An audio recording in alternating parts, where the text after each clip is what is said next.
to watch it now. It's like, oh, good God. But at the time, that was my ascended state. You're in love with everything. Well, nothing exists. You're just in love. But it was, okay, time to go to work. And once we ascend our consciousness, then we have about a month usually. And then it's going to be, okay, start getting up and getting busy. You're going to start doing things now. And so we have about a month that once we hit that fifth dimension of consciousness, then we also activate the sixth dimension of consciousness, which is the doing, the divine masculine, and starting to get into service roles and stuff like that. But it's in small ways in the beginning. Mm-hmm. And I spent the whole next year getting my body's vibration up and doing things that would, like getting the courses up and all that kind of stuff, because I knew that I had to get these courses up. My Merkaba would constantly kick in. And I would actually go unconscious. I would heat up really hot. Like all the people that are now are heating up really, really hot. That's your solar expansion. That's your soul expanding from inside of your body. That's your consciousness. And you heat up really, really hot and so hot that you feel like you're burning. My skin would burn from the inside out and I would peel. My skin tone changed. I actually started glowing blue at that point, in purple and blue. In my sessions, I turned purple and blue, and I started morphing into all these different beings and stuff like that too. When my Merkaba would kick in each time, that's when I was able to expand my consciousness to go into outer space and all this kind of stuff and have all these weird experiences. And I went back to for the creation of time and refell from consciousness all over. And you go through all of these experiences and they're real. You are in them. The whole year was getting my vibration of my body up so that I could go through physical body ascension. I didn't know that's what I was doing. I was just following instructions at the time. That's why I do what I do for other people, is so that they can actually understand some of what they're going through. When I went through physical body ascension, now this is the part that doesn't matter, but I use it to teach and to understand, what we're doing. I think, Augie, you were in the last thing I did, weren't you? Yes. Yeah, so I recognize. So you might have heard this again. But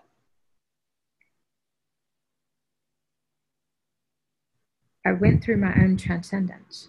And it's funny because I was Lisa Transcendence Brown for years, but I never really, it was a word that my universe told me that, your name changes a lot. And so I became Transcendence. And I actually dropped the Lisa. I went by Transcendence for a long time. I wasn't Lisa anymore. I was Transcendence. When I was transcending everything, I was Transcendence. And that's what people knew. Even people now, they call me Transcendence and stuff. But when I went through physical body ascension, I'm walking down the street. And all of a sudden through me, this energy comes. And all of a sudden the words were, I am now transcendent. No longer just a word. And it was this energy, and I became transcendent. And then the words were, you've physically ascended, and the words are, you are the first. Now, I'm walking down the street of Kapaa with people all around me, and you're going through all of this stuff that's so profound on a deep inner level, and nobody has a clue. And street signs and people having conversations, and you're going through all this stuff. On a level of, it doesn't matter who did what and when. It doesn't matter. It's an ego thing. It more became about understanding how big all this was. It more became about what we were capable of, that we really didn't have a clue. And so then it became about how first my ego kicked in. And I'm like, I can't say this out loud to anybody. I can't say this. You can't. The last person to ascend was Jesus Christ. You're going to walk around and go, oh yeah, I've ascended. And so it literally took me almost a year before I could actually say it out loud. I was ashamed. How backwards is that? I know. I'm like, I can't say this. I can't come from my ego. And so I walked around for a solid year after physical body ascension, and I never told anybody. And then I got up one day and it's like, you can't empower others if you can't even say it. So then I had to get okay with starting to claim it and say it and being okay. But I had to do it in a way. One, I did it through my writings later. And two, I had to start teaching that we went through physical body ascension because it empowered others. Because I had other people as clients that were coming to me, and when I would say, we are the ascended masters. I had one lady, she was one of my telesummit hosts. She broke down crying all over the floor. She said, Glace, I thought I was losing my mind. I'm like that. And so when you start to understand, part of our role is to speak it so that others can understand this is our new normal, but it's not from an ego place. Being an ascended being is being a being of pure love. It's not an ego, I've ascended game. It is holding our purest place and always coming from that place in everything that we do. And when we connect with every person in the world, that's what they connect with us. That's how we show up every time. And so the reason I started talking about physical body ascension is because ascension is this woo-woo-y thing. You know, I get a lot of people. I got one the other day just cussing me out about ascension. It's all BS and blah, blah, blah. And they had no clue they were full blown in their ego. Because they don't understand what ascension is. It's become this game. It's words people use, not understanding it's an essence and a presence and a consciousness. But it has really nothing to do with the words. But the reason I say that is because ascension is a returning to a consciousness, a returning to our divinity, a returning to our essences, a returning to everything that we forgot. And when we allow ourselves to open up that fully, to bring all of this through us, then all the memories will flood back too. And so when I say physical body ascension is so people can understand, there's so many people waiting for that moment of the poofy things and the event, and you know, we're going to wake up, and you are, but it's not going to be the way you think. And so physical body ascension, when I started writing, I think this year, about more identifying with people to get them to understand their light body had already activated. They keep waiting for their light body to activate. And it's like, no, it already activated. I'm like, what do you mean it already activated? Is because everybody's light body, technically, our whole life has been activating. We just didn't understand. And so it's really flipping it from a place of a one day to a now. And physical body ascension, and my realtor was here. And of course, I'm going to talk all this to him. And I'm like, and he's talking about something. I'm like, no, don't you understand? And, you know, I play it to him and I'm like, you know what? People really have no clue what we did. He's like, really? He has no clue. So I'm like, no. I'm like, they have no clue what physical body ascension is. And he's looking at me. He's like, and he said something. I'm like, it's completely transcending death. And he looked at me and he goes, oh, that's going to take me a minute to wrap my brain around. I'm like, of course it is. Okay. My job is just to send him off on his way. Say it, stretch his mind, blow his mind, let him go, and to open people up. And so anyway, so I'm just saying that because thank you. I appreciate it. It's important. And so it's important for all of us, though, because all of us are here for this. And we all start to understand. When we hold that space, that place, that energy, we give everybody else permission to do the same. And so You know, like the article I wrote yesterday, I wrote it and I said, if you think this isn't you, it is. Because so many people go, oh, gatekeeper, grid keepers, that's everybody else. It's not me. No. People don't know what a gatekeeper and a grid keeper is. A gatekeeper means you're going to open your heart and you're going to open portals to your heart. Everybody. These are our gateways. A grid keeper means that your body's muscles are going to, your whole body is going to change its vibration to vibrate at the vibration of the earth.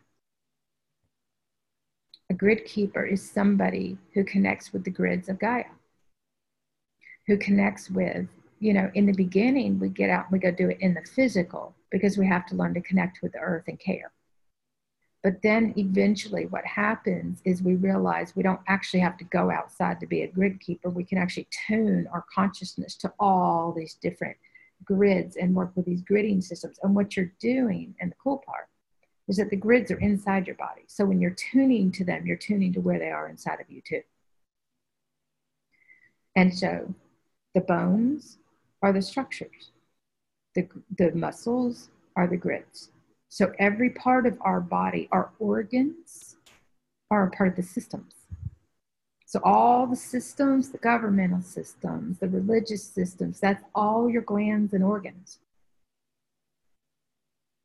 Every part of our body is the grids, the systems, the structures, the infrastructure is our muscular skeletal system.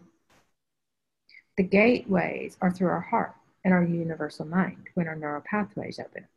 Our entire body is everything. Every planet is inside of the body. So when Mars goes direct, it just went direct in your body. Okay, Mars, root chakra, rules energy. Guess what it does? When people start understanding every planet's in your body, when we have a solar flare and you heat up, that's your soul. The reason I say these things is people go, oh yeah, I'm the universe. No, you don't get it. That's all ego talking. To really understand that you are the entire freaking universe, the whole galaxy outside is inside of your body. That's what I listen to 24 hours a day. I don't know what I'd do if I didn't have these frequencies. They tune your light body. It took me years to understand. Every frequency has a different tone. Everything does a different thing. It sustains your light body. It tunes your light body for you. But humans are paying attention to the outside world and listening to everything out there. That's why I wore earplugs for a couple of years so I could hear the frequencies and tune myself. So anyway, okay. Thank you for that. Yeah, no, that just makes so much sense because like I've been noticing recently, I sort of go through stages where I feel when my heart is open and I go inside and I find all my answers inside. Yep. And then the brain kicks in. Yep. And it's like, no, but it's outside, it's outside. Anyway, what I have noticed, I think it was like very recently, last week.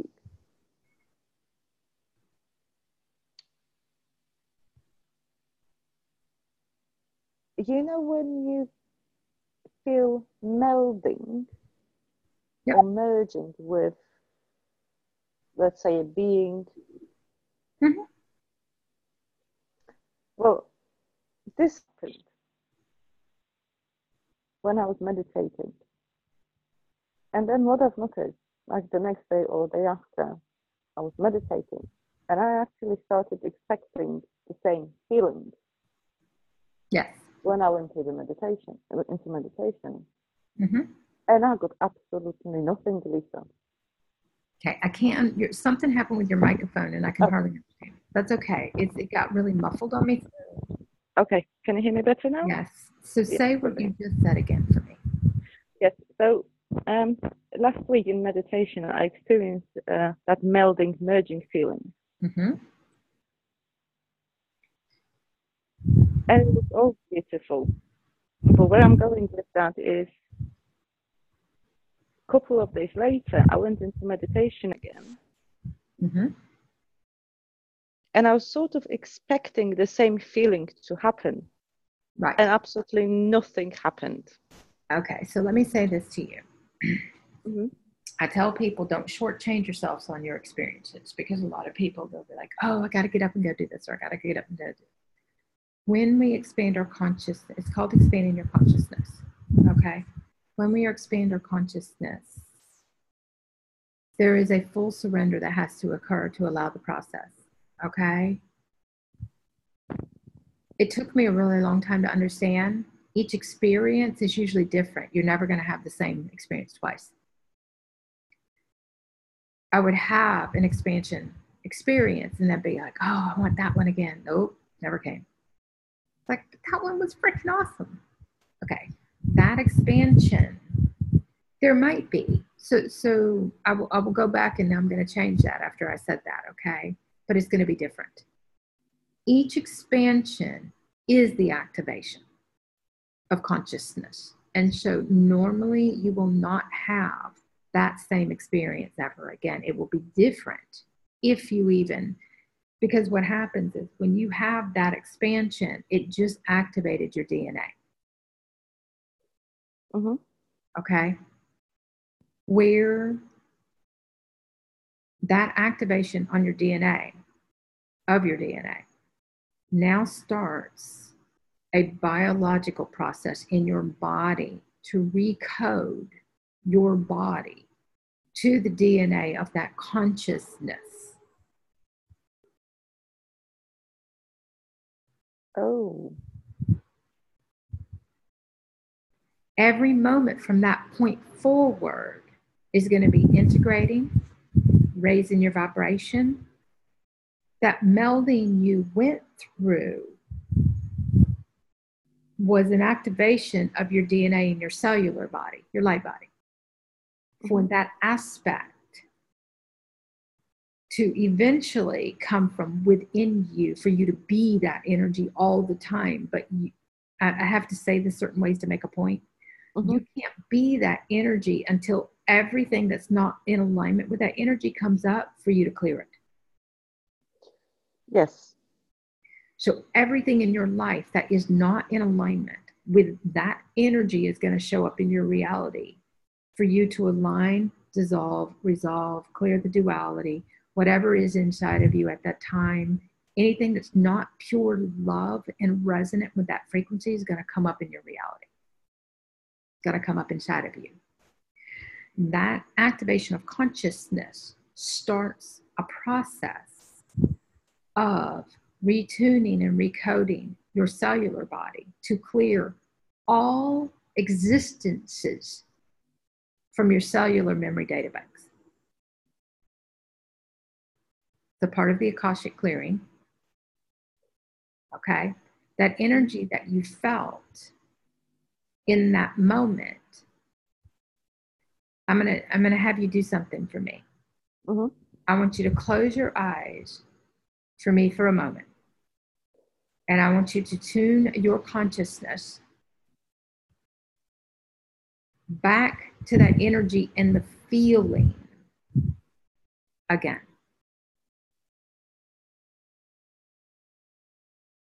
Okay. Are you able to feel the energy? Yeah. Do you see how easy that was? Yeah, it's like inside me. And this is actually sort of where I was going with that as well. Right. Because obviously then the second time in the meditation, when I could, when it didn't happen, automatically I started thinking, oh, I'm doing something wrong here. Maybe I'm not meditating long enough. And then I was just like, oh no, just stop it. Just stop it, go inside. It's more And about the tuning moment, your consciousness to the energy and feeling that energy and bringing that energy through you every time that it needs to come through, every moment being that energy. And you won't have that big expansion experience usually ever again. It'll be a different one. Each time it's going to be a little bit different. Okay? That in itself is the activation of the consciousness. Now it's how you live every moment of your life. Now it's how you show up. Now it's how connected you are inside. As long as you are you can tune your consciousness to that energy anytime you want to. and feel it. You could actually go get in your bed if you're not already. You could lay down and close your eyes. You could tune your consciousness to that and lay in that energy all day long. Flood your cells. What I started understanding was that all I had to do was tune my consciousness to the energy and become that energy. When it activates on a cellular level, you have the capability. The only thing that most people are not conscious of that because they still think that it's something else.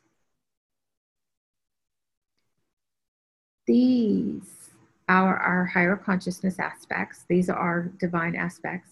These are our galactic aspects. These are our holy aspects. These are all these different aspects of ourselves. The activation starts the process. Now, embodiment means that you are that aspect. You breathe that energy through you completely. That breath of that aspect is your breath. The love, the knowledge of that aspect. Every time I would activate a higher state of consciousness, dependent on my current vibration, dictated how long it took. Now, you can activate a level of consciousness, and it still take 2 years to become the aspect fully. Mm-hmm. Okay. Or, so like when I activated Arcturian energies, I sat in the energy for 3 days solid. One, the energy was so pure. It was pure love that it brings tears and you're just crying. To have the union with your physical body and with this aspect of yourself, it's like a returning home. It's a union. It's like, oh my God, I've never felt such love in my life. It doesn't compare to anything human. The knowledge that came with the Arcturian was the energy was the knowledge on the light body. And the first moment that it started coming through, I'll never forget because I started laughing because Celine Dion, The Power of Love, would play 24 hours a day in my head. I'm like, really? Seriously? We got to do this? Celine Dion? I love Celine Dion. I sing all the time, but I don't want to listen to it 24 hours a freaking day. And it was an activation it was activation. It was frequencies and tones.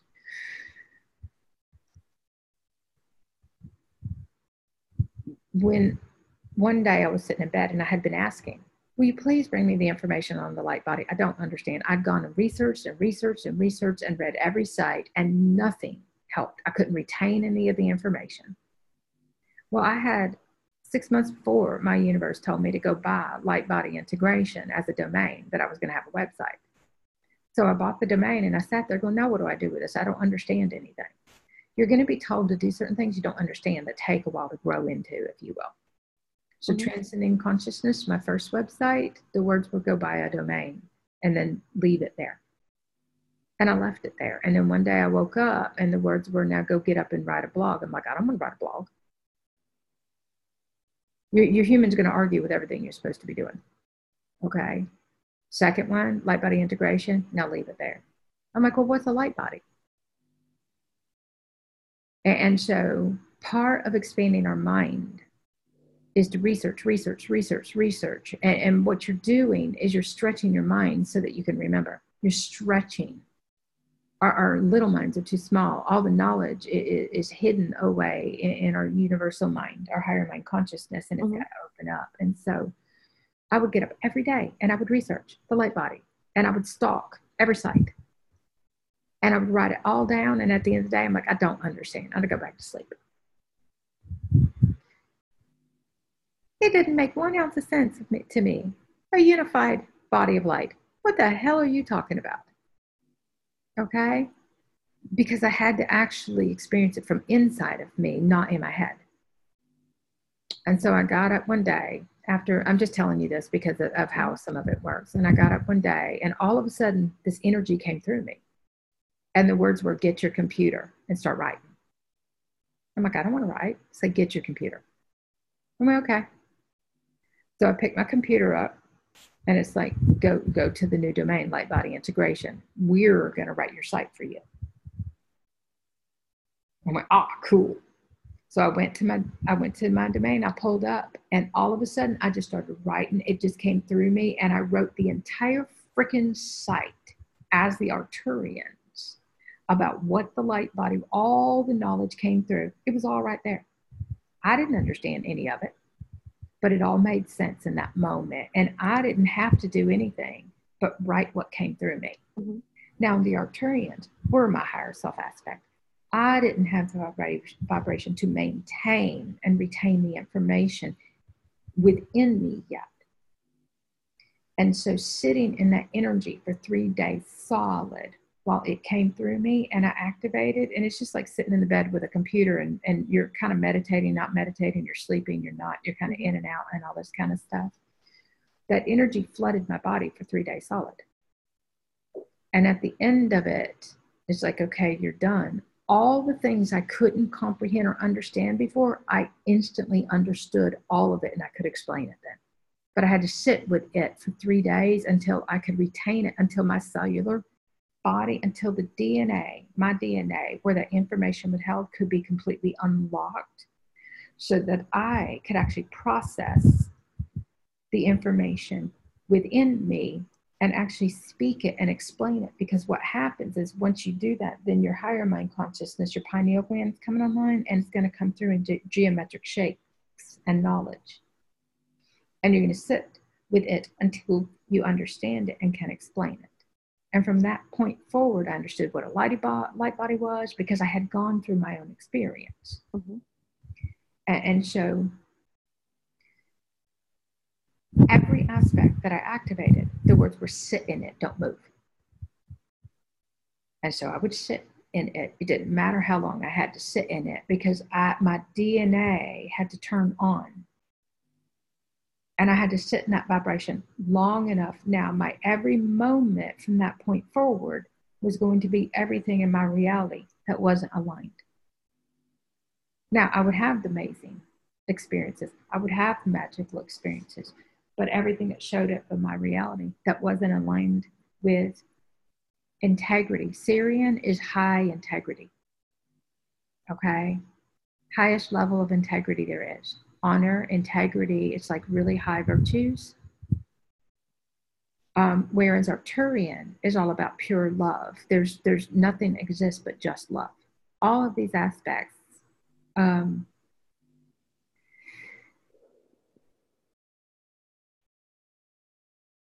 I went through Lyran, when I went through all of these different activations, they're just a different aspect of us as a higher self, but they bring through knowledge. I had already gone through physical body ascension. I didn't channel anymore. My universe was like, you don't channel anymore. You're not going to separate off to go channel. So I actually had to stop saying that I was a channel anymore. You don't know how many doors shut on me when I stopped channeling.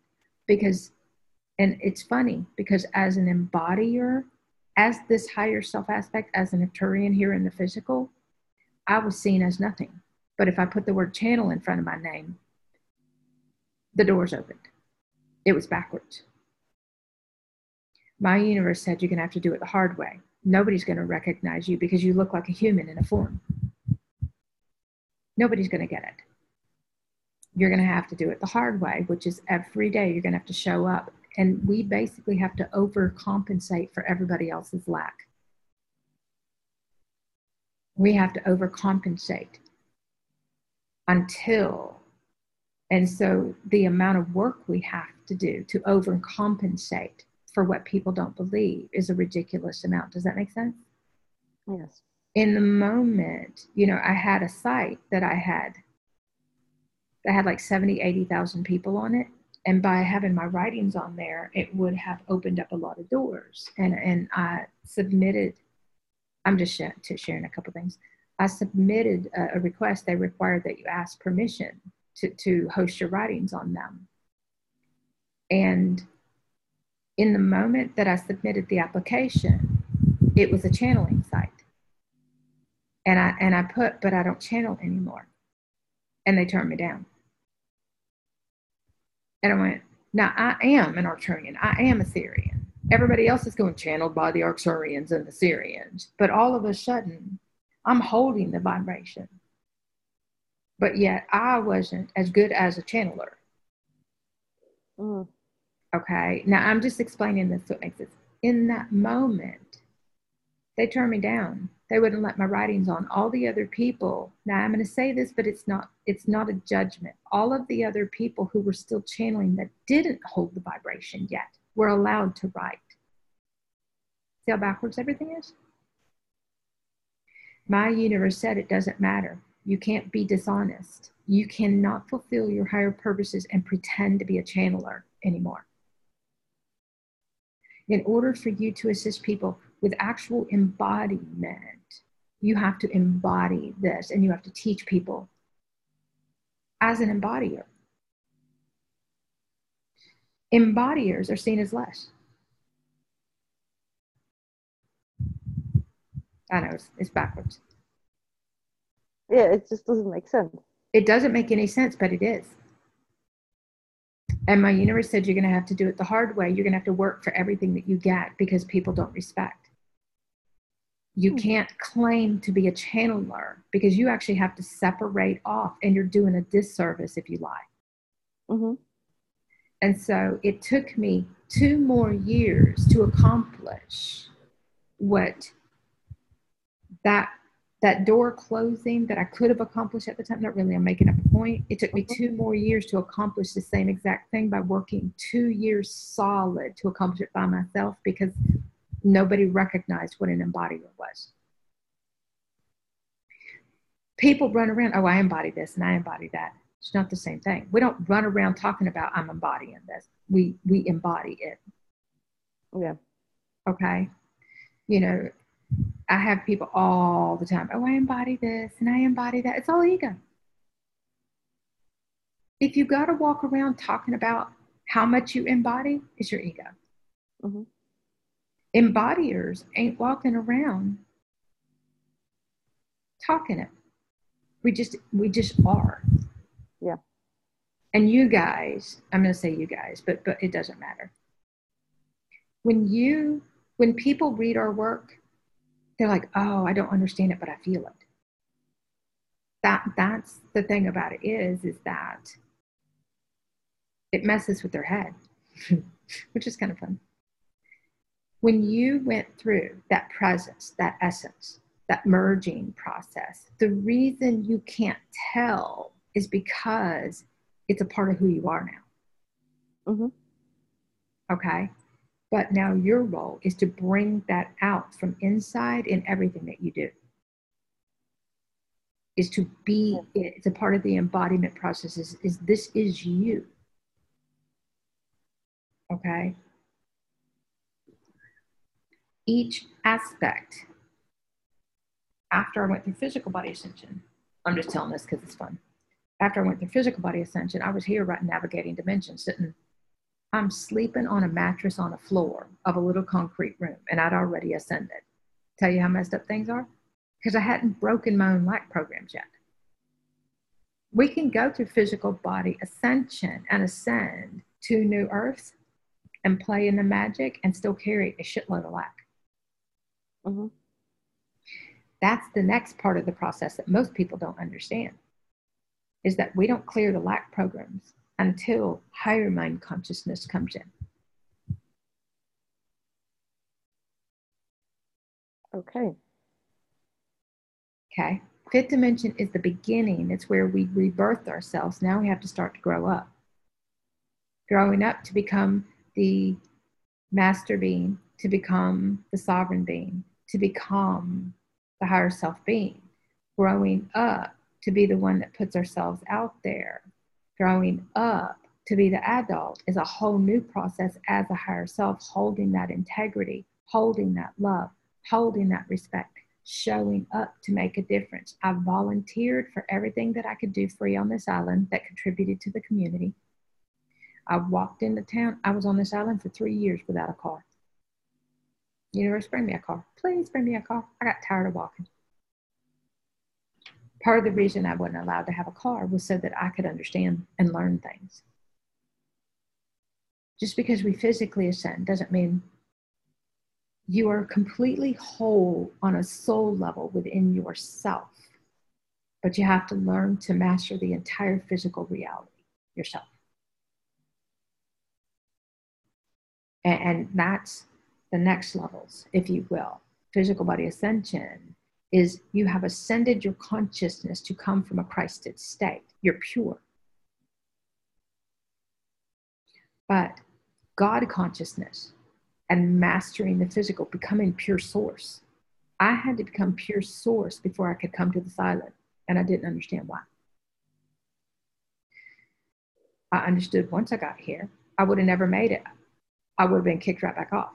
Vibrationally, I had to hold the vibration of source energy before I came here, or I would have broken.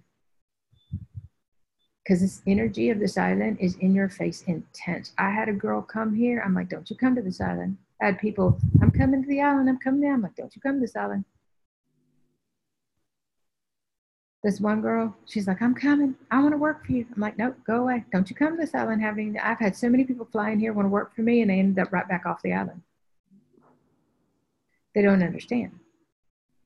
And it was so funny because this one girl, energetically, I'm like, nope, not feeling it. Nope, universe, do I really have to? I'm like, okay, if I have to, I will. But let me get through I had an intense, I keep an intense schedule, but it's not as hectic as it used to be. And I got a text message saying, I'm coming to the island. I'm like, don't you come here for me. I'm busy. I ain't gonna have time to see you. If you're coming here, you better come for yourself. So 2, 3, 4 days went by, and I finally got a break. And I'm like, okay, fine. Everything's slowed down. Universe, do I have to contact this person? It's like, okay, fine. So I sent a text to the person. I'm like, I'm free. I can meet you. And she's like, oh, you're not going to believe it. We left.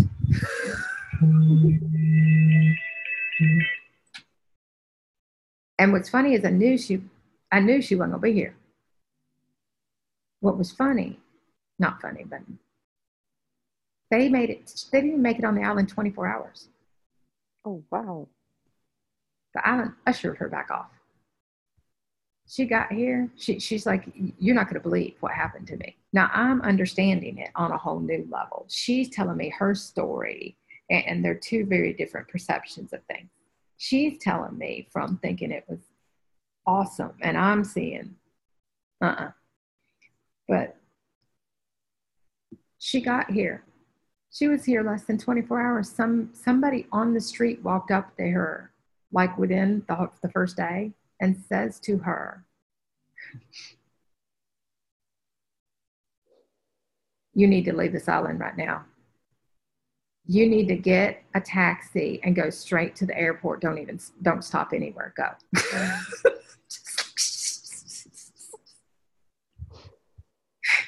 Like, oh, good God. And she says, and you're not going to believe it. At the same time, I got a text from my friend saying, I really need you to come to California and help me. I'm buying you a ticket. Bought her a ticket off the island.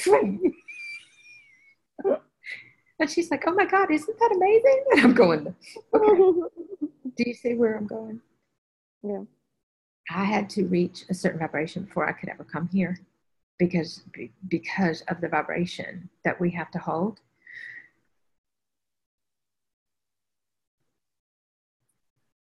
When I got here, I was paying $350 a month for a little bedroom, the cheapest place I could find on the island. I was sleeping on a mattress on the floor, and I was an ascended master. Okay.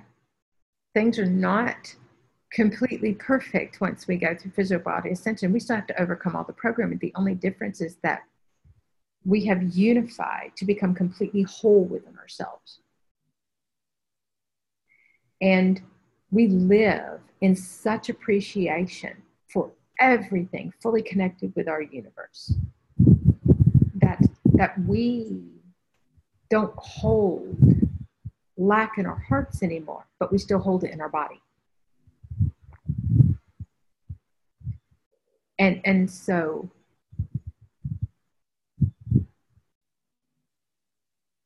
I still got up every day.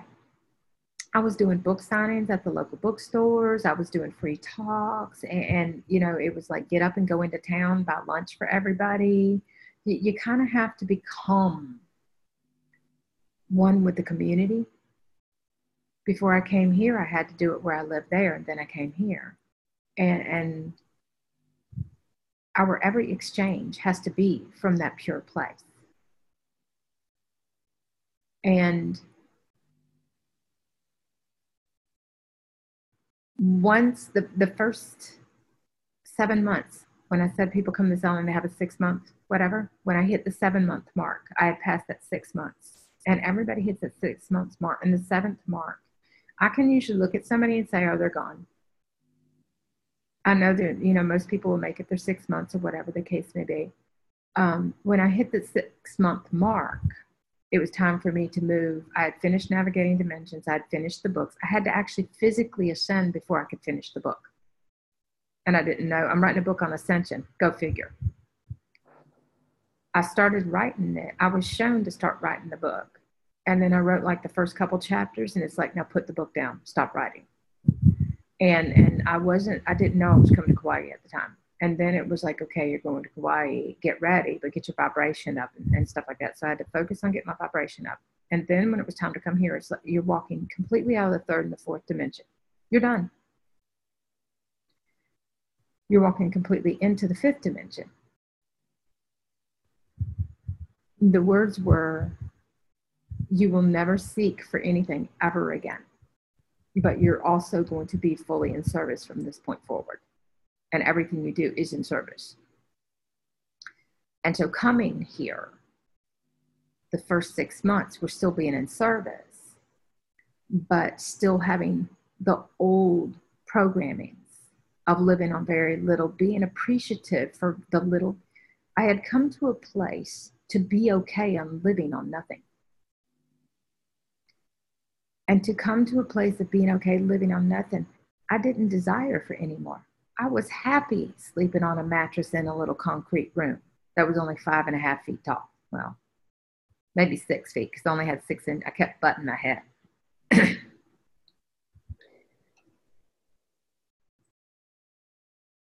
I was happy with nothing. And when I became happy with nothing, and I didn't function from a place of I had pure gratitude for everything that I had. I was appreciative for that little mattress. I was appreciative for a place to have, you know, I was appreciative for everything. Then it was, now you get more. Now you get more. But the thing about it was from that point forward, it was everything you get. At that time, before I came here, the words were, you have a roof over your head, you have food in your stomach, you can work for free. Get up every day, work for free, do for others. And as long as I had a place to live and my rent and my bills were paid, I was to get up every day and I was to work to help others. Didn't matter what capacity, I just had to. And then when I came here, it was, I knew that things were about to change. I knew I wasn't happy in the place that I was living, that everybody was unconscious. It was hateful. But I had to go from unity consciousness to people who claimed to be conscious, claimed to embody this, claimed to see how unconscious people were. And so you go from polarity to polarity for a while. And I had to come here because I had different roles, to play out and to wake them up. And they helped me clear a lot of the programming I still had in myself, where I was willing to accept people being disrespectful, where I was willing to, I walked on eggshells around the house because they were so hateful of me, trying to be kind and nice to people. And it's like, oh, screw that. I don't have to be kind and nice to you anymore. I will always come from love. But I had the girl that I rented from confront me in the bathroom at 1 o'clock in the morning and get in my face. Full-blown ego. I'm like, really? You want to do this with me? She's like, yeah, she had issues. Okay. And the thing about it was once you go through physical body ascension, you don't carry the programs anymore. And so you become a trigger to every human in your world. You're going to trigger all their stuff. Okay.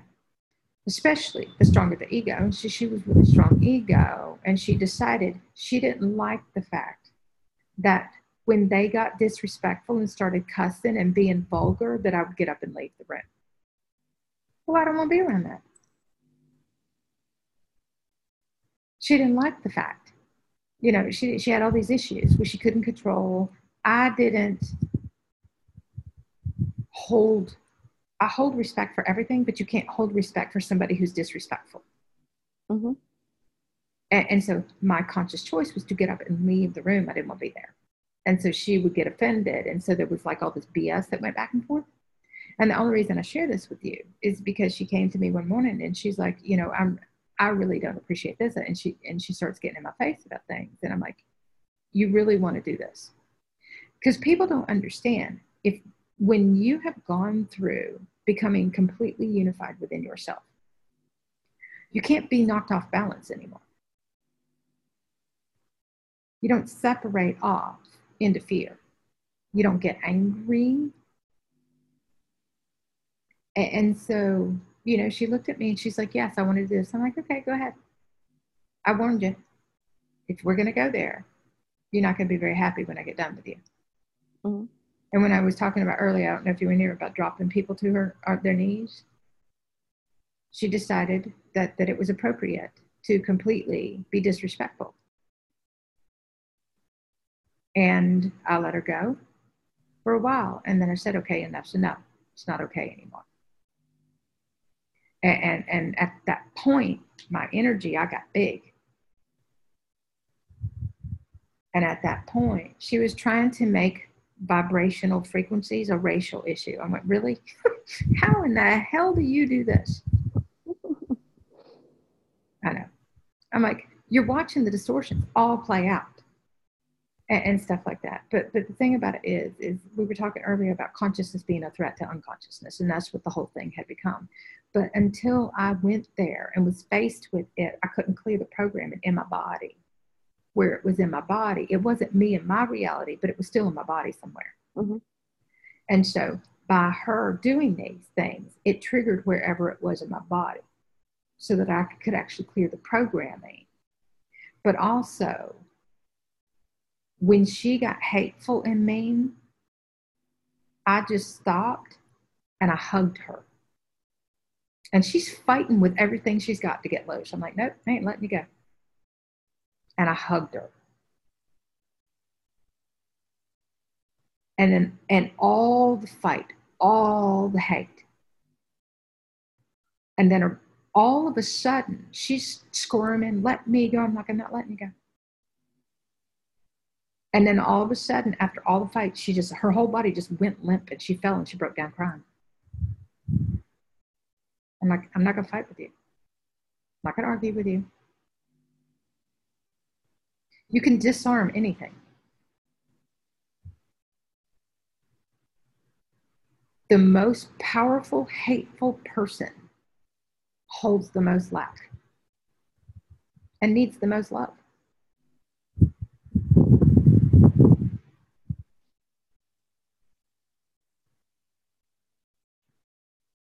The biggest thing, though, is that because I walk around just like this every day, then we're perceived just like everybody else, because we are just like everybody else.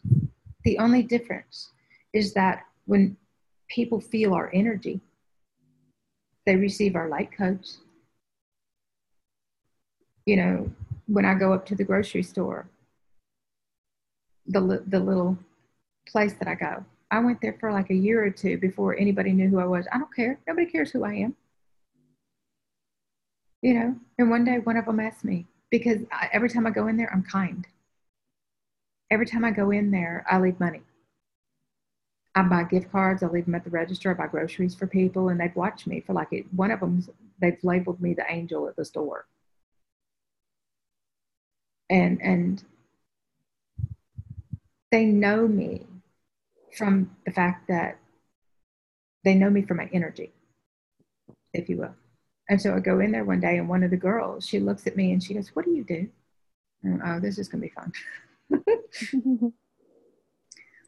And I started talking, just explaining, concept. She's like, oh my. One of them, she's like, I knew you must do something like that because of your energy. I knew you must do something like that. And then another girl, when I said I did something in she's like, oh my God, that's exactly what I want to know about. And so I end up going in there and handing them books, and they're taking the books home. She's like, can I have a copy for my boyfriend? The next thing you know, all we have to do is be this. People come to us.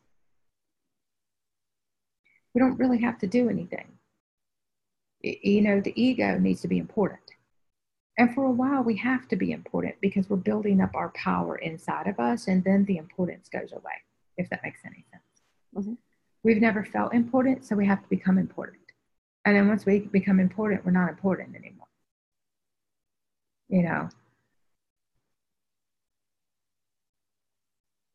We understand, though, that the more doors open, the more people support, the more we can reach people. It's not about being important. It's about being visible so we can reach people.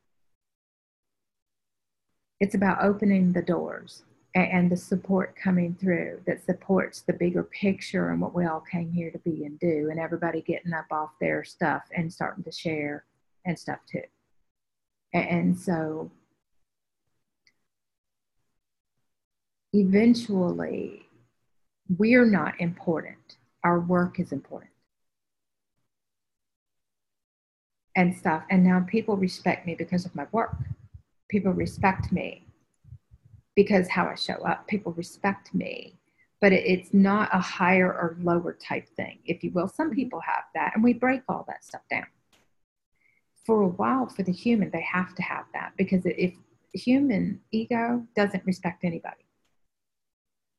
And so learning, I'm going to go to spiritual teacher for a moment, because when you have humans waking up, then they'll find a spiritual teacher and they respect the spiritual teacher and they have them on a pedestal for a while. And you have to go through this because those people don't respect themselves yet. And so by looking up to that, they want to be like that. So they actually strive harder to be like that, if that makes sense. Mm-hmm. Then there comes a point, though, that once they've picked out the person that they resonate with, that person is just their higher self in form, in a way. They represent what they want to be when they grow up. Okay? But the thing about it is as we grow up and into our roles, then that person, their respect is no longer for the person, it's for themselves. Does that make sense? But yes. In order to gain that respect for themselves, they had to learn to respect somebody. Mm-hmm. And so, but eventually all that hierarchy stuff has to come down. Everybody's equal. Then it becomes about purity. Then it becomes about just being real. Mm-hmm. And stuff. So anyway, I just say that to you because when we activate these different aspects of ourselves, we're going to go through DNA changes. We go through our light body activating. We go through a template build. We go through all these things that aren't visible to anybody else.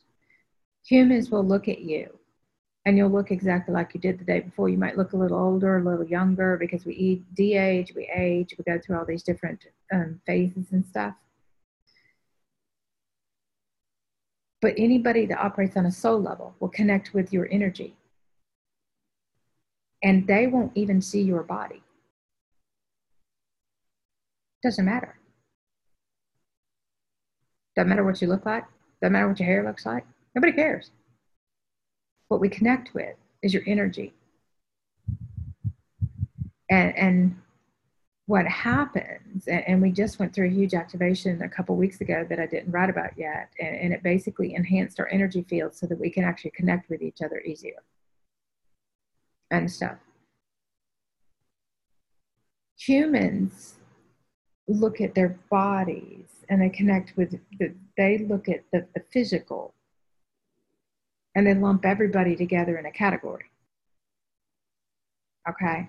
We connect with the energy of each person, and we decide if is this person vibrationally in tune with, and for those of us who do what we do, it's always the bigger picture. Every person serves a purpose in the bigger picture, and they're there to serve certain purposes. And if they're not ready to step into those roles and those purposes for those of what we do, then there's really no reality, if that makes any sense. We have short realities. We have little ones. We have little exchanges. Those serve different purposes. You're coming together to connect on a soul level. You're coming together to exchange light codes. You're coming together to inspire and do these things, maybe work through some programming, whatever the case may be. But the actual, once everybody, I'm going to say once everybody, but it doesn't really matter, but I'm trying to make a point, ascends to the fifth dimension, then it all becomes about our purposes here. Now, when we first ascend to the fifth dimension, though, we're still in our ego a little bit. And the only reason I say that is because we have just become the whole universe. The whole world's about us. There's nobody in our reality but us. There is the people in your reality. But because we have become the whole universe, we're bigger than everything at that time. And so we understand our roles, our purposes, and the people in our lives. And so there's a part of this process that when somebody expands to become the whole universe and is going through ascending their consciousness and bringing their body through, when they first come through, if you will, their whole world is still going to be about themselves. Because now it's about getting their realities aligned. They have started to understand what's possible. They've started to understand what's available, and the limits are being removed. The limits are going. And there's this free feeling and this excitement, and you're so excited because now you've got all these awesome possibilities. Now, the tricky part is once each person comes into that place, you start to realize how it's not that easy because of the amount of work we have to do. Humans, what we have to overcome for the human ego and the people in our reality, they don't appreciate yet. They don't understand yet. And it's up to us to either re-educate them. But usually what will happen, and the reason we do what we do, is that when we first come through physical body ascension, we haven't cleared the lack stuff yet. Inside of us, we don't hold lack, but in the rest of our body, we do. Mm-hmm. And so understanding that, coming to master the physical, coming to step into, and I haven't published this article yet, I haven't written it completely yet. When we first step into the fifth dimension fully, it then activates 12 dimensional aspects of ourself, and we have 12 jobs to do. And each one of those has a role that we fulfill and play. And so each one of those, that's why we're so busy, that's from the 13th dimension, Christ consciousness, we are actually fulfilling all 12 human roles here. One thing isn't going to support us. Those 12 things are going to support us. Now, the reason I do what I do is to show people or teach people or explain to people so they understand that if everybody can get over their stuff and start to share, then you can combine your efforts. You can combine your resources. You can come together, and this person can play this role out while this person's, that's part of what Eve and I have been doing and with the team and stuff, is coming together, understanding that when you're grooming people, they're becoming an aspect of yourself. They're going to then pick up the slack and take up some of that stuff. Well, if divine sovereign beings actually come together and they actually are able to support from a pure place, no BS, okay, then nobody's carrying anybody else. Mm-hmm. Okay? We're not taking up the slack for lack. We're there to have each other's back. If somebody says, I need a day off, I need to go focus on myself, I need a me day, it's like, okay, I got this, don't worry about it, go take care of you. And then it's like, okay, you need to sleep, go to sleep. when like Eve or anybody comes here and we do these things, everybody's working. Everybody's contributing. Eve's like, I got these resources, I got these people, I'll make these. She went and contacted a publisher in Taiwan and did the whole thing for me. And all I got to do is, and they're translating the books. And meanwhile, I'm teaching them. Meanwhile, I'm providing them with different resources and opportunities. The thing I loved about Eve, and I'm going to say this, is when she walked in my door, when I said something about working together, she's like, oh no, I have to be there for Hong Kong. I got to bring my people through. She didn't want to be here, which means it actually could work. The reason being is because she didn't come here seeking anything. And the other thing was that she actually cared. She was already in service in her own way. And she's like, I have things to do for Hong Kong. And so what we found is by combining and me teaching her, she was doing it I'm going to say this way, but she was doing it the old linear way, the masculine way. And by bringing her in and exposing her to Christed consciousness and God consciousness and all these higher levels of consciousness and how we live our lives and how easy it is, she now goes back and takes those codes. And she's now teaching them how easy it is. And she got to bypass the whole linear phase. Not really, because she went through it herself. But what they're doing is now bringing entire groups of people into Christed consciousness that she would have had to figure it all out herself. Mm-hmm. She would have had to go through her own trials and tribulations instead. And I'm making it up just to prove a point, but it's kind of true. Instead, by bringing her in and teaching her, she gets to bypass all that and she gets to quantum jump like ridiculous. And the whole reason is because she cared about her country.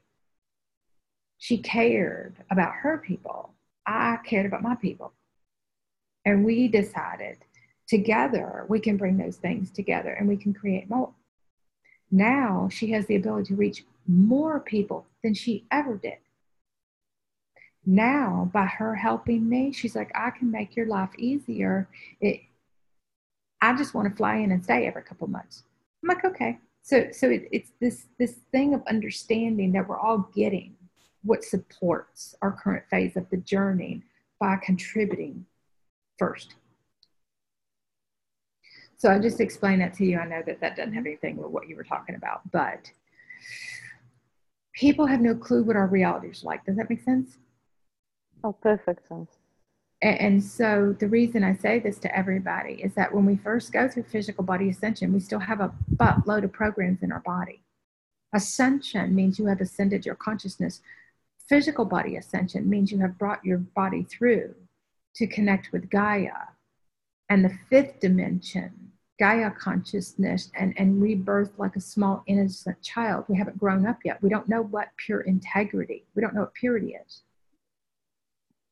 We know what it is inside of us, but we don't know how to correlate that to every aspect of our life and every exchange. We don't know what generosity is. We don't have ridiculous abundance yet. We have to learn what abundance is and how to share that with the people that we come into contact with. And then when we move into higher mind consciousness, it's observing the programming and understanding. The easiest way for me to explain this to you is with a human ego. If you give them an inch, they take a mile. Okay, so understanding that the moment you have an ego, a separated, unconscious being in your reality that comes from a place of lack, the more you do for them, the more they want. Mm-hmm. Yeah. We actually have to stop doing for other people. Provide them the opportunity to do themselves. And we have to stop feeding the energy of the person that if you give them an inch, they take a mile, because what happens is all we're doing is feeding their lack. Humans can't be trusted. They lack integrity, they lack honor, they lack respect, they lack all of these things they can't share. So we have to identify within our reality the human program and deal with the human programs with each other. When you're the one that holds the higher state of consciousness, then it's our agreement on a soul level to teach others what higher consciousness is, first through being it and not trying to force it upon them. Mm-hmm. But then there comes a point that in order for us to step into our higher roles, our job is to re-educate other people through love, to explain to them. And when we rebirth as a child, we don't even understand any of this stuff. Does that make sense? Perfect sense. We haven't had all the experiences that we need. By bringing Eve in, I taught her all the human ego traits to look for. And I'm like, now when you go back in your reality, watch and see what happens. And she's like, oh my God, Lisa. It's not that it wasn't there before. It's that she was a participant in it. Mm-hmm. And she didn't have a clue. By teaching her this, then she can actually sit with those people and go, guess what? And she could teach them. And do you see the ripple effect on how we actually, we all assist each other through coming into higher states of consciousness, but it's through observing our own programming.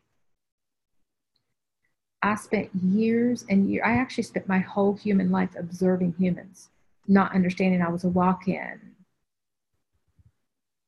As a child, when I was a teenager, I would just, 11 years old, 12 years old, ask my mom to leave me sitting in the mall while she went and shopped, and I would study people. I would watch them walk by, and I was like, oh, this person's got that. I could read everybody's minds, and I didn't know that's what I was doing at the time. I always studied humans. I learned the character traits. When I got older, even though I was still unconscious, I watched every TV show that was about profiling.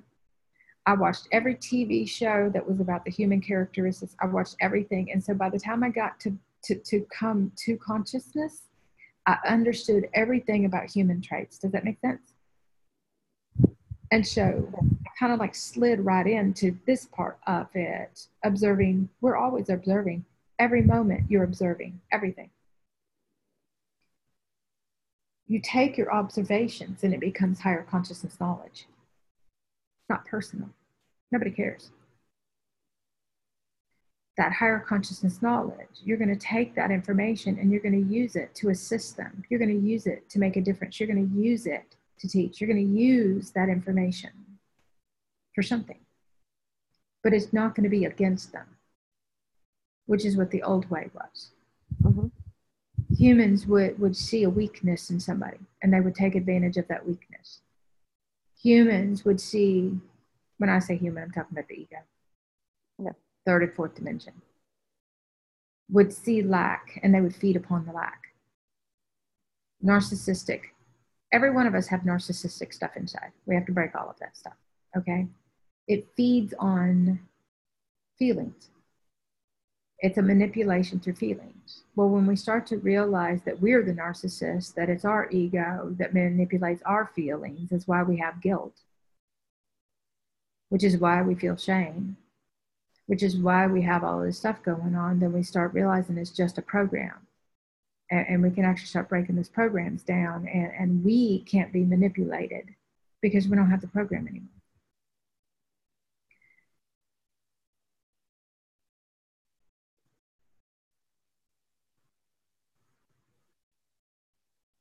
Part of being New Earth is rebirthing all of our realities from scratch. Creating all new realities, getting them out into the world, letting them go off to touch the lives of other people. We don't really care. Put them out there, have another child, birth another reality, get up, put that one out there. Do you know how many children realities I've birthed in the last few years? My body got bigger because I've birthed. Last year, or the year before, I'm like, good God, body, really? We're going to keep getting bigger? And the words were, this is what a body looks like when it's birthed galaxies. I went, oh, shit. I've been birthing galactic galaxies. And first I went through birthing. You birth yourself as a newborn child, as an innocent child.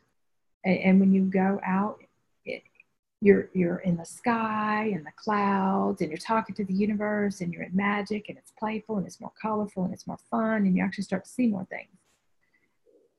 Then you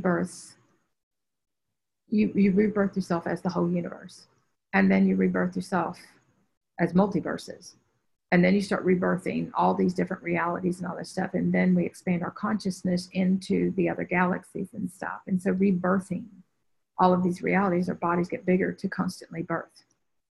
They're mother bodies, if you will. And guys will have the same thing too. Guys' bodies will do the same thing. It doesn't matter if it's male or female. Mm-hmm. It's the birthing of the realities that really matter, because we all have vortexes, we all have chakras. It has nothing to do with a sexual organ or the way the body's formed and stuff. Does that make sense? All right, yes. I know you had a question in there. Go for the next one. No, with the whole birthing, it's just like, I've always sort of had that thing that my belly would bloat up for no reason. Yep. And I would look like I was like 8 months pregnant, and I never used to understand that. Yeah, it's light codes. And it's your body. You're actually birthing new earth with your body, literally. You're rebirthing yourself. You're birthing new realities. You're birthing new knowledge. You're birthing all kinds of stuff. We literally birth everything with our bodies. And so our bodies become birthing bodies. And I have a huge thing to write about this and share about this. And I've spoken a little bit about it lately. But when we go through physical body ascension, how do I explain this? Our root chakra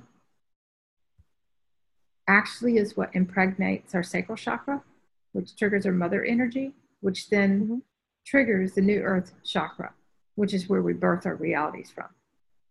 That sexual energy, I'm trying to put it in really plain terms. Yeah.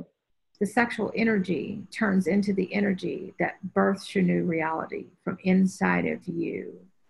Before we ascend to the fifth dimension, though, sexual energy serves the purpose of awakening our kundalini and our spirit and our body, our soul and our body. But even more than that, it also is a triggering of all of our distortions that we have to clear. It'll trigger all of our attachment, our cords. It triggers everything. It activates all our distortions for us to clear. But what will happen is there comes a point where your body has to become a sacred vessel. And your body, when we go through a union with our body, where we start to love and respect our body so much, and that we actually start to raise our body's vibration. We start to eat live food. We start eating colors for the chakra system. We start doing all of these things. And that's what actually activates our light body for our fifth dimensional body template to start coming online. So I just say these things so we understand. It's because that sexual energy, gamma frequencies, stimulate our sexual organs. And at first, it stimulates all our sexual distortions to clear. For me, that just happened to be for 20, 30, 40 years. I didn't know that at the time. And so mine, because I chose to incarnate into extreme sexual, mental, physical abuse, then that meant that I was going to spend that many years clearing all those distortions out and how I saw love and stuff, because it was all twisted up, if that makes any sense, and stuff. But when I finally got to a point that I let all that go, that I transcended all of that stuff, when I forgave, when I finally loved myself, and I had a lot to go through, when I finally did, then a relationship with anybody at that point could not hold a candle to the relationship that I had with myself on a soul level. And at that point, then my body became a vessel. My body became a sacred container. My body became something that I needed to love and respect. And that love and respect for our body is what activates our fifth dimensional, our light body to kick in. That's when the gamma kicks in, and what it does is it'll actually stimulate what we call a cosmic orgasm. And that's when your body actually starts the birthing process on a whole new level. Does that make sense? Yes. Okay. Now, I don't know where we were going, but you know us, we go off in left field. So. Oh yeah, it was just filling the gaps, just all the right information to fill in the gaps. In my early days, the words were, I kept hearing the words Immaculate Conception constantly. And I'm like, what? I had no clue. It was years before I understood. And I would hear Immaculate Conception. But I didn't understand that it correlated to birth and realities, birth and new earth. I didn't have any comprehension level. Does that make sense? I just heard the words. It wasn't until years and years and years later that I actually understood how all this works, because you have to actually complete all the cycles before you get to see the whole picture. So for me, when I write a completion cycle, I've just gone through that whole completion cycle myself. And so like yesterday when I woke up and we completed a certain grids and templates and stuff, all the knowledge of everything that I've been doing for years comes forth, and I get to see how everything works. And then my job is to put it in a way so it can be understood. It's just so, and so every time I would write something for somebody, I had already completed that within myself, which is how I gained the knowledge. Now, the stuff that I've been doing on the avatar consciousness stuff lately with these templates, the information is so vast. It is so huge. I would literally have to sit for months in order to put it all together. It's too big. I kept trying to write it and kept trying to write it. And I'm like, it's too big. I can't write it. And so I would, it took me 3 days to write what I wrote yesterday. I couldn't put it together. I kept going in circles because it's all in geometrics. It's all vibrational. It's all this kind of stuff. But the knowledge is there and I can explain it. I just can't put the whole picture together. It's going to be books upon books upon books and manuals. I mean, it's going to end up turning into a huge deal for me to put all the information together because it's that vast. Now, in the moment, I can sit there, I can see the whole thing and I can understand all of it. But then to take that and put it into the human language. Yeah. It's like I can't. It's too big. And so some of this stuff I've spent the whole month of August writing on avatar consciousness and all of these templates and stuff. And I'm like, I can't put it out because it's only a small piece, a fraction of the whole thing. And so I just keep writing and setting them to the side. In the beginning, when we start accessing information, our job is to share the knowledge so that the next set of knowledge that we're supposed to have access to can come through. Through the sharing of the knowledge, it unlocks, it's the key code, the next set of knowledge that we need to have. But if we're not willing to share the knowledge that we have, we don't get more. And I started in the beginning, it was share, don't stop sharing. I didn't understand what I was doing, not really on a full spectrum. All that sharing for years is also a part of what broke and cleared all my abundance karma. Getting up each day and being in service and doing all the 12 jobs and doing all this stuff cleared all of my karmic timelines.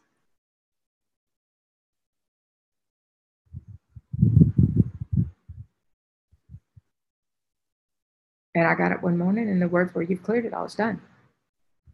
Now, I wasn't living in lack at that point, but it meant that more was going to come. And it was going to be really, really easy And it's because of how we understand the purpose of everything, and we understand why we have things, and we understand how things need to be applied, and we understand what we're supposed to do with those things. And it's not about the things. The things have a purpose. And so in my world, I've had so many people offer me things, and I have to turn them away because they have strings attached. They have agendas. They have energy. They're not pure. I've had to turn down so many things. Everything in our world has to be pure. We can't accept anything that isn't aligned. We can't take it because of where it comes from and the energy it comes from. It's all about the energy. It's not about the thing. Mm-hmm. What I started understanding that is every time I turn something away that isn't aligned, it opens up for more things that are aligned to come through. But our human will go, oh, I can't turn this down. And it gets caught up in the whole thing. Yeah. And if we really understand that if it is not fully aligned, I had a girl walk in here, hand me a $5,000 check. I'm like, what's that for? She was trying to buy her way into my reality. I left it sitting on the counter the whole time, months. And she kept saying, did you cash that check? I went, no, not yet. And I would talk to her. And I knew the reason she gave it to me wasn't pure. And so I would ask her, why aren't you giving me this money? And I could tell that there were agendas. I could tell that there were hidden stuff. I could tell all this stuff, but she didn't know that's what she was doing. And so I just left it sitting there. And every time she'd show up, she was like, have you cashed a check? I went, no. Nope. And I just left it sitting there. Well, a couple months went by and she showed up and she's like, I really need you to cash that check. You know, you're kind of messing me up. I'm like, okay. So I left it go for a couple more days.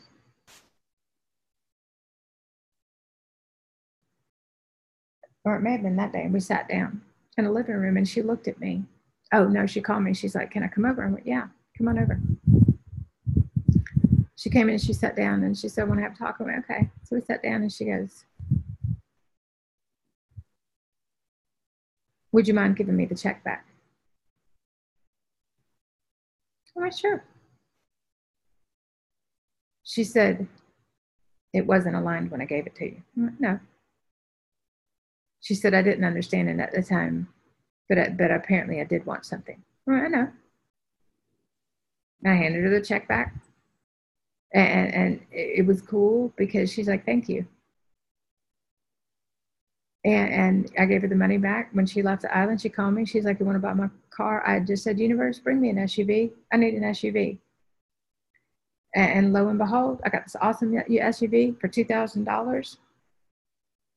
Spent $3,000 or $4,000 on it, did some work to it and stuff, and it saved me. I was looking at having to spend $40,000 on a new car. And I'm like, universe, I don't want to spend $40,000. Bring me an SUV. The next morning I woke up and she called me and she's like, I'm leaving the island. You want to buy my car for $2,000? I'm like, yep, sure do. So I got an SUV, just what I wanted. I stated how many people I wanted it to hold. I'm like, I want a big one so I can haul stuff. I'm tired of carrying all the recycling in this car. I'll gift the car to somebody. I gift everything. People say, you can sell this. I don't sell things. I gift. I don't give things away. I gift. But so I woke up the next morning and I had an email for her saying, I'm leaving the island. Would you like to buy my car for $2,000? I'm like, yep, sure do. And so the reason I say this to you is because I didn't take the money because it wasn't aligned. I gave her the money back. I ended up getting a freaking awesome car and a great deal out of it. And I get to keep everything aligned. Mm-hmm. Shortly after that, I had another woman. Same thing. Nope, can't take your money. Nope, because there's strings. Mm-hmm. It's not pure. And my thing is, and this is my telltale,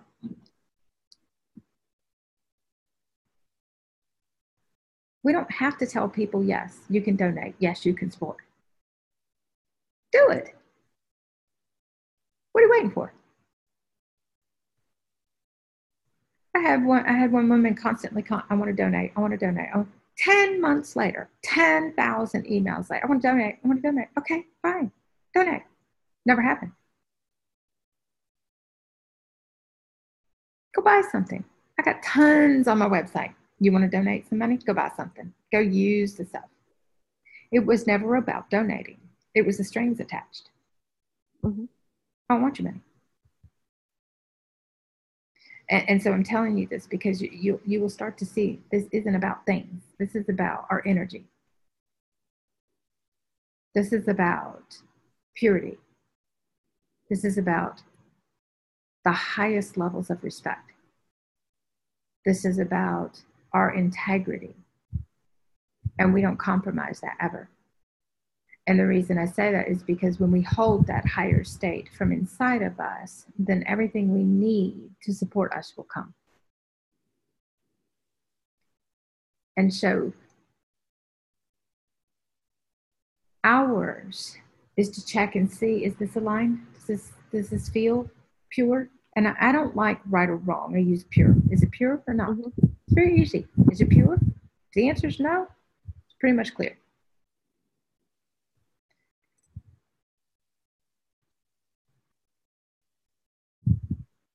With humans, there's strings attached. With humans, there's lack and need. With humans, there's, I have a couple people constantly, they're like, oh, win-win situation. That's all freaking human. We don't have win-win. And I have to laugh because the human aspect, it's still trying to secure its future.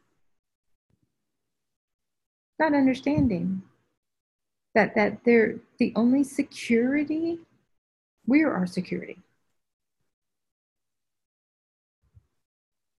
And recently, it's funny because I saw the word social security and the words were social, which is a social connection, and security. Has nothing to do. People, I had somebody say something one time and I overheard them say something about retirement. Mm-hmm. Not retirement. What was the words? I can't remember the words they were using. But people will sit around thinking about protecting themselves for a one day, not understanding that in this moment right now, there are no sure futures if they're built on ego. Every one of them will collapse. It won't matter it doesn't matter how they came to be. Because that's a third dimensional level of consciousness, and that whole reality is going. Fifth dimensional levels of consciousness and way above are built upon love and respect and integrity, purity.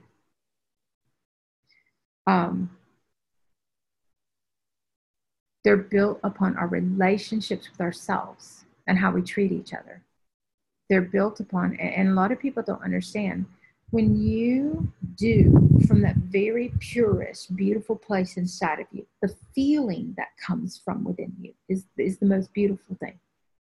Okay? That's what brings you joy. That's what inspires you.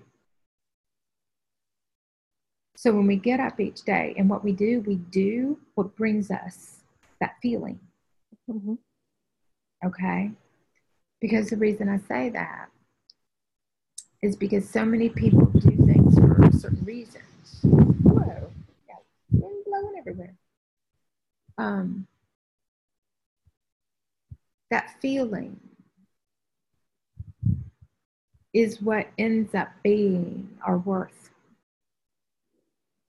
So, how do I explain this? The human aspect will never feel worthy because they come from a very separated place, come from separation, come from lack, okay? Every time you fulfill something on a soul level, the worth, it's worth it to you. You feel worthy. You feel amazing. And so fulfilling those things that bring you the most joy, that make the difference in the world, fulfilling those things is how you establish your worth. By showing up, by showing people you care, by being there, then that is what causes things to be reciprocated back. Okay? Now, I'm going to flip this. I'm trying to make a point without screwing it up. Our value, our new value system is about how we value each other and ourselves. Our new value system, our worth, and what we receive is relative to what we put out in the world. Now, vibrationally, because we have to overcome every bit of lack that we have, Yes. then it's proportionate to a percentage, if you will. So let's say I get up each day and I write for people. Well, I'm only going to receive based upon what those writings have the capability to do. But then I might have to go do sessions over here because I'm assisting others through a different way, and something's going to come in that way. But then it might be that I get up and I go teach a class because then it's going to come in from that way. But we can set certain standards for what we feel our value is, but how we show up in the world or how other people value us. If you show up and you come through and you're not there with a hidden agenda or wanting anything, then people are going to connect with you. They're actually going to want to pay you because they respect you, because you offer them something that they desire. And so basically connecting with them on a level, on that level, takes really stripping away all of the BS and all the layers of stuff and really coming from that really pure place inside of us and letting them see us and that we care. Does that make sense? Yes, it does. So many people get up and think that they're out to accomplish this and accomplish that and do that. And because I write the way I do, because I talk about accomplishing and doing all these things, anybody that's got any linear anything will misperceive what I'm saying and get in their head about the whole thing. Okay? Our accomplishments come through setting goals and achievements that are aligned on a soul level and getting up each day and putting our energy into accomplishing those things and telling our universe, so us, to bring forth everything that supports that. And by doing so, when the support comes through, a lot of times you're not going to, in the beginning, it's like really exciting. In the beginning, it's like, oh my God, this is awesome. And we get all excited. And that excitement is what keeps us going. Being excited that something can just magically appear out of thin air that you weren't expecting to happen, because it's all vibrational. And in the beginning, we call it magic and we call it all these things. But basically, it's vibrational support. It's vibrational response. It's a vibration to how open our heart is and how ready we are for things.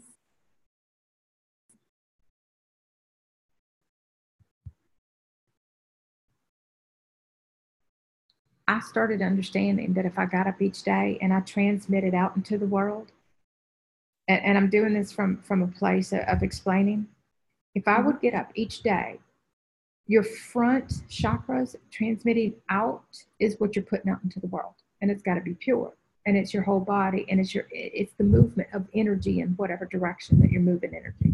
Okay. Then what was going to come support me was going to come from behind me, and I didn't get to see what that was. And this is how I started understanding in the beginning. It doesn't matter where it comes from. It's going to come out of the blue. Mm-hmm. My job is to get up and do the output. Yeah. And then expect at some point when I hit that vibration, it's going to come on it. It's non-linear receiving. Does that make sense? Mm-hmm. Yeah. And so if you do it like that, what I did was I put it behind me so that I quit trying to see where it was all coming from. Does that make sense? Mm-hmm. And so I would get up each day and I'm like, I don't really care how it comes. Do you really care? No. Well, my human did. Your human did. Oh, yes, very much so. But technically, if it comes, what do you care? Your job is just to see if it's aligned or not. Your job is to open the door of possibility. Your job, I talk about our job, but you know what I'm saying. Yeah. So many people get caught up in the what and when. If we really start to understand, it's going to come when we hit that vibration. The longer we get in our linear head about it, we disrupt the vibration for it to come. The moment we get in our head about it, the pure transmission that calls it forth just got disrupted. Stay out of the head, get up and do what feels completely aligned, what excites you in the beginning. And I will say this, in the beginning for me, when I first came through, I said I lived on literally nothing. But I was happy. I had everything I needed. I actually had an adversity to things for a while. And I had to go through that too. But then when I started to understand, every time something came in, every time money came in, I was excited. Oh my God, money came in. How easy was that? And it would excite me to get up and do more. Now, the reason I'm saying this, I wasn't focused on the money. Money was like the bonus and the prize. Mm-hmm. I was excited because something came through, which was a reward for me getting up and doing my work in service to humanity and because you love them and all this kind of stuff. But the excitement of receiving then triggered my desire to do more. So now this is the key. What actually drove me was bring on more, universe. And I got up knowing more was going to come. And I got up and I did what I was supposed to do. Why I did it was always pure. Okay? Why I did it was because I truly cared. Mm-hmm. But you aligning your realities, understanding that if you're doing what is pure, that you really truly care, that you are going to receive all the things and more. Once I got to a certain point, once I accomplished making money at what I did, then I got bored. Money didn't matter anymore. It's like you kind of like master the money thing. And then it's like, okay, now what brings you joy? Then you have to do it for a different reason. Yeah. And so your reasons for doing things will change. In the beginning, I didn't do it for the money. Money was the prize. But once I mastered the money aspect, then I had to find something else that inspired me. Mm-hmm. What drives us changes all along the way. At first, it's just being happy. Some people, it is money. The thing about it is we can't focus on the money. The money has to be a byproduct of what we're doing. Okay? I said to my universe, when I started realizing I needed a place for my light body to upgrade, that was my number one priority. I'm like, universe, bring me the place I'm supposed to live. Let it support my light body phase. Lo and behold, the place would come because my priority was my light body and keeping my vibration up. And I realized I needed a roof over my head.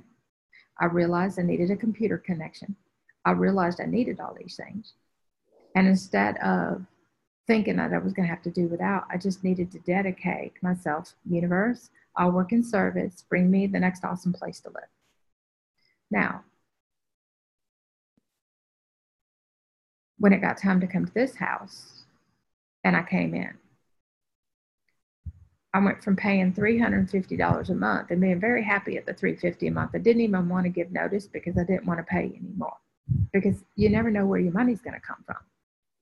And so my universe was like, basically, it's time to move up in the world. Basically, it's time. You're going to pay more. You can't live and squander and do what you came here to do. And so basically, it was like, get ready because you're about to go through a massive physical reality upgrade, huge. And so it was really cool because I was ready to leave the place that I was, but I didn't know where I was going to go. I needed to give a notice, but I didn't want to let my place go. And so I woke up one morning, and in my sleep state, I had my luggage and I was moving out. I went, oh, apparently I'm leaving. And so I got okay with leaving. I'm like, okay, universe, I don't know where I'm going to go. I don't know how I'm going to pay for anything. Bring on the next awesome place. Show me what I'm supposed to do. Well, I got up the next morning and I had a client in my inbox from overseas. And she's like, my higher self told me to do an ascension journey with you.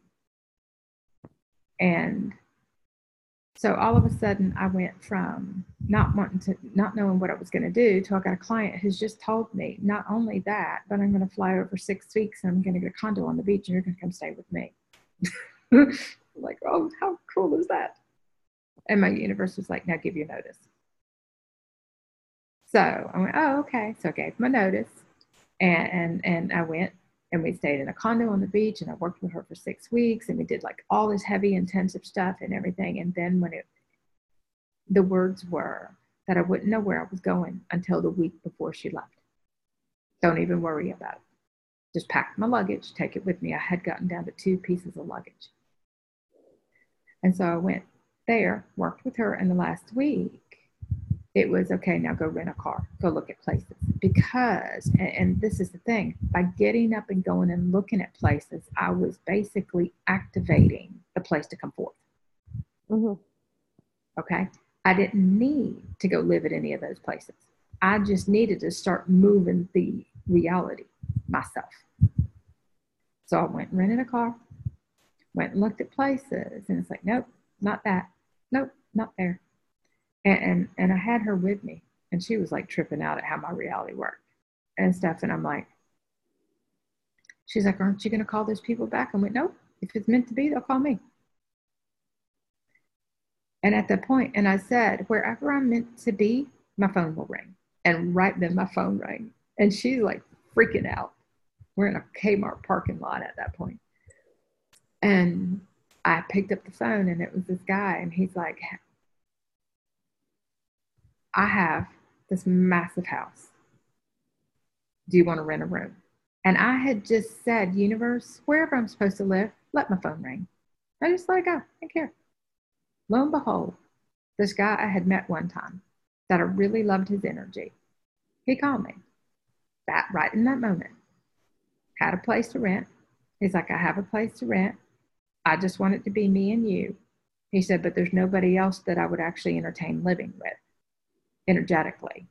And he's like, are you interested? Now, I'm like, how much is it? Now you learn not to base anything on money. I'm like, how much is it? He's like, $1,300 a month for a bedroom. I'm like,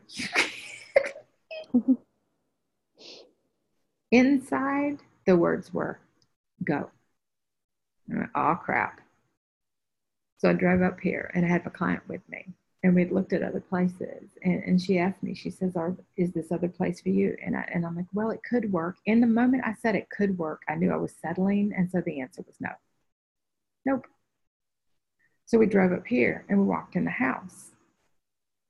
And we walked in all the bedrooms. And the bedroom he wanted to rent me downstairs, I walked in it, and it's this little bitty bedroom, no windows or anything like that. And then I walked out and I said, can I walk in the other rooms? And he's like, sure. So I walked in all the other rooms. I got in the one bedroom downstairs. It's now Eve's room. And I walked in, I went, oh my God, this is my room. And my client looked at me and she goes, you have to move here. This is your room. I went, I know. So I looked at him, I'm like, how much for this room? Because he's asking me for everything I'd saved. 1 month's rent was everything I had. He's like, oh, that's $1,500 a month. And I looked at him, I said, oh, what's another $200 a month? When you're talking $1,300 a month, what is 15? And I'm like, you know what? Inside, it was, you have to do this. You have to be here. This is really important. And I'm like, oh, good God. Seriously? I have to spend this much freaking money on a bedroom. It's like, yep, sure do. But standing in the room, there was no question whatsoever, but I had no clue how I was going to pay any of it. So I'm like, okay, universe, bring the money on. I'll do whatever it is. Now, I had been saying Bring me a house where people are conscious. Bring me a house with an orchard. Bring me. I walked in this house and it's everything I've been saying. Now, I didn't know the people were still unconscious, but they were more conscious than the last place I was. Okay. I moved in. Lo and behold, money just started coming in. I did get up and go to work every day. I did sessions. All of a sudden, my sessions are booking like crazy. All of a sudden, it's no issue. But we do get up and we go to work. Does that make sense? Yeah. And stuff, and everything will be provided, and everything does come through. My universe told me at some point, it's like, okay, you're going to raise your rates again. I'm like, are you freaking kidding me? The funny part was every time I raised them, more people came. I'm like, how backwards is this mess? But it was, you can't keep, you have to do more. One, I had to be in this house. This house was a really important part of my process. This house served, a lot of, I've been here for 4 years now. Now, when I left, usually I don't go into this much detail, but it goes to explain. Every time I had people here that I was putting up, soul family that I was teaching and helping and providing for, every time I wouldn't put them out when they weren't toeing the line, I had to move out. And I didn't, it took me three times before I got the point. I've been in this house 4 times because the first 3 times I brought people in. One was the twin. One was a girl that she flew in. Every time somebody wouldn't step up and do their part, I had a hard time putting them out. And so because I wouldn't put them out, my field, I wasn't able to accomplish and produce and do the things that I needed to do because I had all these people living in lack in my field and I was carrying them. And so every time it was time for them to exit my reality, I had to move out of the house. As soon as I moved out of the house and they were gone, my universe brought me back into the house. The 3rd time I got it, I went, oh my God, seriously? This is what this has been about? It's like, okay, I'm not going to have a problem putting anybody out ever again. The last time I had somebody here in my sleep, the words were, she's got to go. And I'm having this conversation with sleep. I'm going, no, I don't want to. It's like, okay, you're going to pay for this. I'm like, shit. People cost us a lot of money. When things are out of alignment, you don't know how much I've gone through trying to figure out, trying to get things aligned. But it's all a part of the process, and you don't lack for anything. It just comes right back in. You just pick up a new timeline, you move in and out, and all that.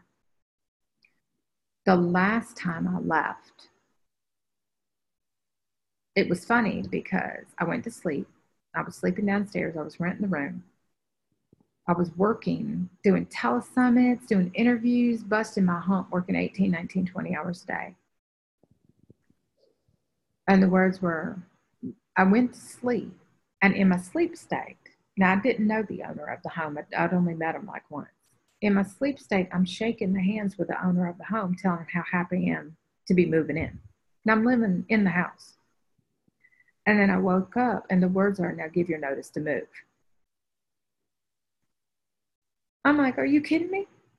It's like, nope, gave me the date, March 15th, give your notice, get ready to move. Well, I didn't want to go. It's like, but I don't want to. It's like, you don't have a choice. You got to move. Then I started understanding the people in the house, their reality had to collapse. They had to leave. The words are, you are going to be back, but you got to let realities play themselves out. You need to go and do other realities for a while. And so basically there were when we start jumping huge timelines, then sometimes we move around a lot. When we start jumping huge timelines from reality to reality to reality, everything has to constantly align and stuff. And so in order for, I was to come back to this house, but I couldn't come back to this house because there were people in it. And so it didn't make any logical sense to get up, be shaking the hands with the owner of the home, tell him how happy I was to be moving in, and then be told to give my notice and move out. But I'm like, okay, whatever. And the guy who was renting, I pulled him aside. He's like, Lisa, I don't want you to go. I'm like, I don't want you to go. I don't want to go either. But when I get shown to do something, I have to. No ifs, ands, or buts. He's like, okay. And so I left. And certain realities had to play themselves out. And you know, so I went through like all these 12,000 different realities in the interim and all. And then the house became available. I'm not going to go into all the other stories or anything like that, but the house became available. And then it's like, I was like, universe, will you please give me a break? I was paying like $4,000 and $5,000 a month to house everybody, to pay rent on things, to move around and all this kind of stuff. And I'm like, you know, I'm really tired. I just want a break.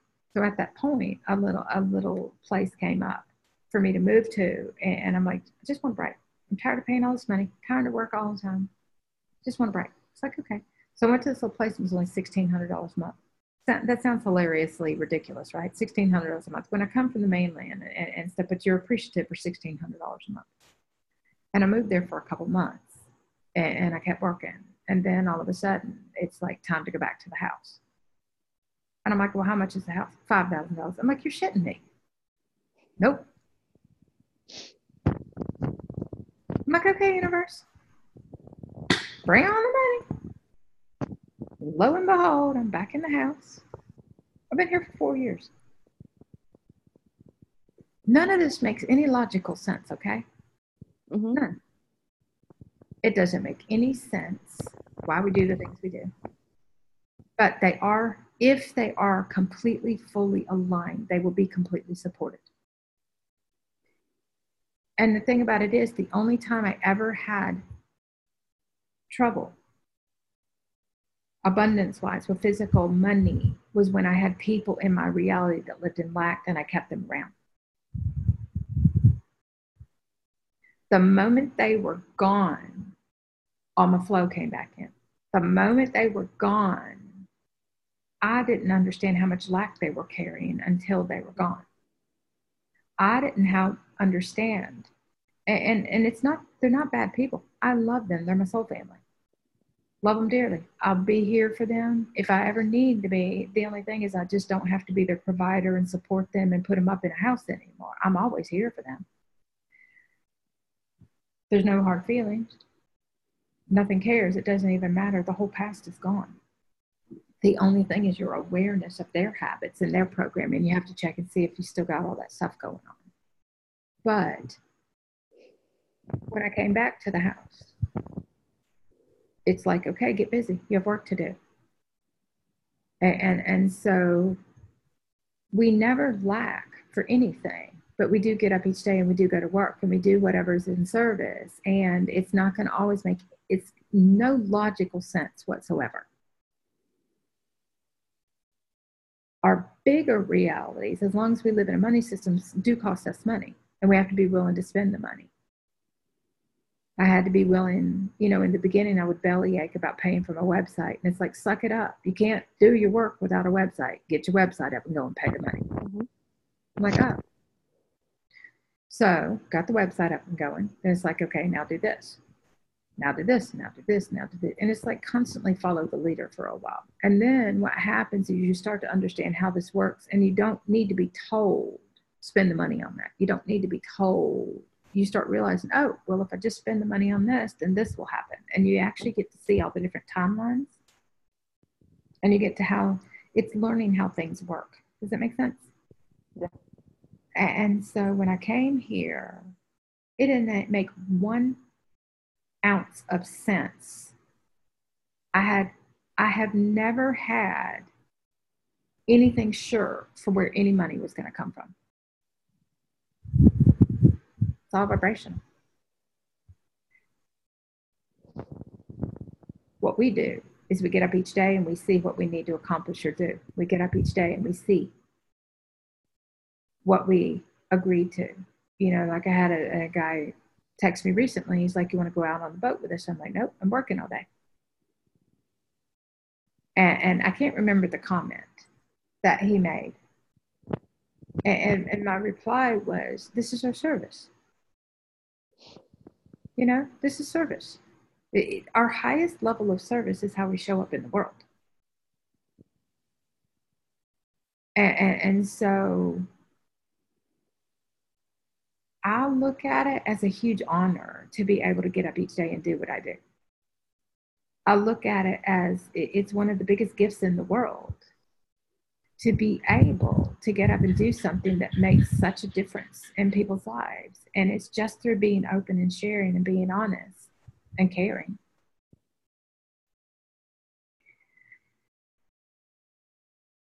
Sorry, Lisa. What, sweetheart? Please, could we have a 5-minute break? Actually, we're going to finish up. Okay. So, does that work for you? We've Yeah. only been going for 10,000 hours. So how about we finish up? I love you guys. Thank you very, very much. Lisa, thank you so much Thank for you everything. too, sweetheart. You too. I appreciate all of you guys. Sally, Anita, is it Anita? Hi, sweetheart. I know you stuck in here with us the whole. You're a trooper, girl. Thank you. Thank you so much. Karen, Jennifer, Christina, Martine. Thank you. Suzanne. I think I got it. Aga. Okay. Thank you guys. I really appreciate it. Everything. Remember, everything is simple if you really connect inside. It's not always logical. It's usually illogical. Okay? But vibrational means that you will have a feeling inside of your body that you know it. And that's what you listen to and you trust. Because that's basically your higher self, your soul, letting you know that that reality has already occurred and it's done. And so by honoring what you feel inside, you're trusting that everything that has already occurred, that you're ready to bring that forth here. So anyway, and Teresa, I think it's you, my jewelry. Is that you that sent that to me? I got it. I opened it yesterday. I didn't know it was here, and I love it. I'm so hard to please, and I fell absolutely in love. I have them on. Thank you. Thank you. Thank you. It has been so long since I had anything that I actually really liked. So thank you. I'm very appreciative. I saw your name on. Oh, that's Teresa. I opened it yesterday. So thank you. I love. She sent me some awesome jewelry. So fell in love. It's my style. Does it make sense? Yeah, which is a hard thing to do. So you pegged it. Perfect. So, all right, guys, I love you very much. Thank you so much. And the recording will be up probably about within 24 hours. It'll be up by tomorrow evening. I'll get it downloaded and uploaded and all that kind of stuff. And keep doing your thing. The New Earth Transition series. I'm working on it. When I get it up and out, I'll send an email out to everybody and I'll put it in here. It's just going to be a little opt-in form where you register to receive the emails because it's a separate email list. I made it a separate thing. And so you actually have to say, yes, you want to get it. If you ever unsubscribe from it, you can't ever sign up again. So make sure before you unsubscribe, because it's on a system that I don't know why, but it says that if anybody ever leaves the list, they can't ever get back on. So just make sure before you leave that you want to be gone. But I'll get that up. I'm working on getting it out this week, I'm hoping. And it's just something that comes out once a week. And it's a journey through all of these things that just explains a lot of stuff. And it'll just go on for weeks and all. So it's just another thing, another tool, another thing to explain different things from different ways. So I love you guys. I'm very appreciative for everything. Thank you. Thank you. Thank you so much, Lisa. I'm excited to see what you guys go be and do too, okay? Thank you. Thank you. Hi, lovelies. Aloha. Aloha.